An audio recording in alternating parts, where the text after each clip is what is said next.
untuk 2016, tahun 2016 kami tidak membagikan dividen karena dengan pertimbangan bahwa laba komprehensif yang diperoleh itu sebenarnya tidak berasal dari operasional tetapi lebih daripada keuntungan dari penjualan aset yaitu tanah dan bangunan perseroan. Sementara kalau dilihat dari cash flow-nya juga masih turun ya. Jadi kami harapkan dengan restrukturisasi operasional di tahun 2017 ini kinerja keuangan perusahaan membaik sehingga perseroan mulai bisa membagikan dividennya seperti yang beberapa tahun yang lalu. Barangkali satu hal intisarinya yang boleh saya sampaikan adalah di tahun 2016 ini kinerja keuangan lebih baik.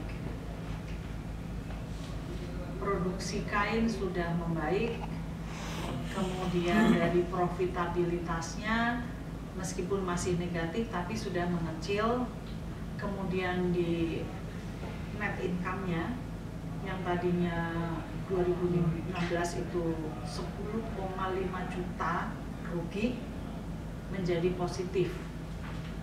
Ya memang dibantu di samping tadi profitabilitas, gross loss-nya menipis, operating loss-nya berkurang, terus biaya bunganya juga berkurang karena utangnya kan sudah dilunasi. Itu dan juga adanya keuntungan atas penjualan tanah dan bangunan yang pabrik Eversham di Bogor, itu ada keuntungan yang bisa mengcover kerugian di tahun 2015. Jadi 2016 tuh bottom line-nya positif menjadi 3 juta sekian Pak. Itu isunya. Dan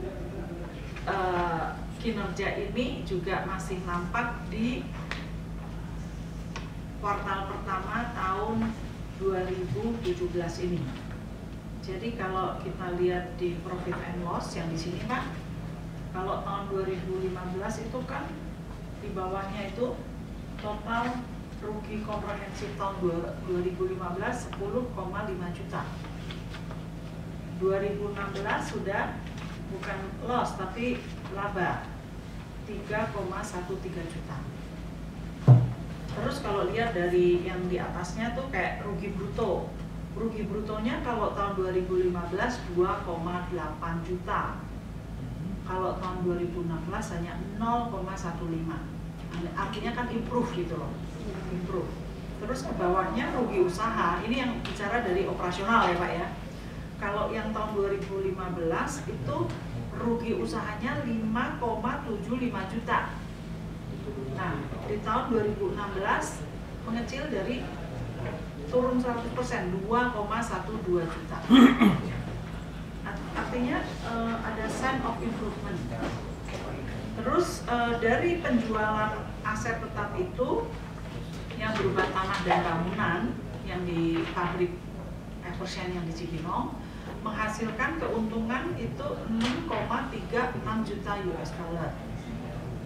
Karena adanya keuntungan yang non-operating income ini menjadi bottom line-nya jadi dari rugi 10,5 juta tahun 2015 menjadi untung 3,13 juta di tahun 2016.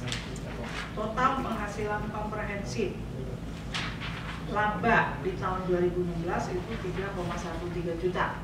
Dibandingkan 2015 itu rugi 10,5 juta.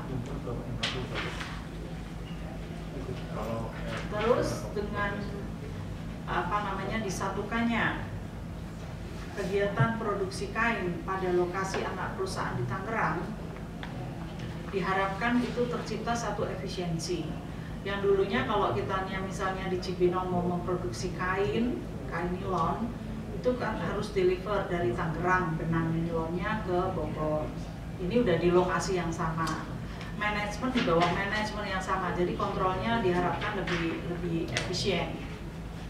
Dan kita tadi dalam luar biasa juga kita appoint satu direktur lagi Itu yang nanti akan emphasize di samping melihat kegiatan produksi kainnya, juga akan menentukan bagaimana strategi pemasaran ke depan untuk kain.